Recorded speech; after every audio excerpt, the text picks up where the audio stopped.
Hi, I'm Ellen DeLapp, certified professional organizer and owner of professionalorganizer.com. I'm often asked questions about family organizing, and I have lots of strategies I wanted to share with you about ADHD friendly family organizing.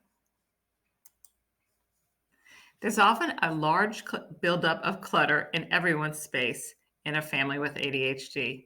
So, these are some ideas that you can work as a team and as a family to declutter and edit your space. Decluttering as a team is much easier because as people create partnerships, it's easier for people to make decisions and edit the things that they have. You might also practice body doubling, where one person is doing the editing and organizing, and the other person is there, lending them their energy, being in the space, and helping them tether them to the task of getting organized. When you're organizing, gather categories together. We're very busy as families, and as a result, things are spread out around our house.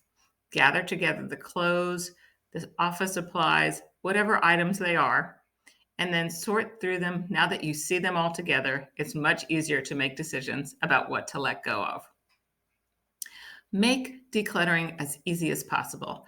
That means drop off your donations in charity boxes that are along your everyday drive.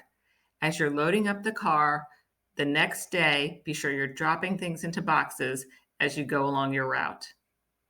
And think about setting up zones for function and storage in your space. So, zones are where you gather tools together to do a single task. It might be something like making coffee in the morning. So, the coffee zone has the Keurig, the pods, the mugs. The gift wrap zone has the gift wrap, the tissue, scissors, and ribbon. So, as you're thinking about how you go about your day, think about how creating a zone might make life easier. And then in that zone, be sure there's some ample storage for whatever items you need to do that work. Now, of course, you have questions about how to keep your home tidy as you've organized. So often it's so much easier to keep your home tidy when you have less.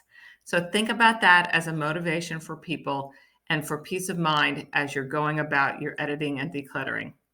Be sure to assign a home to the stuff so that everything has a specific spot to go back to and it keeps it from being clutter.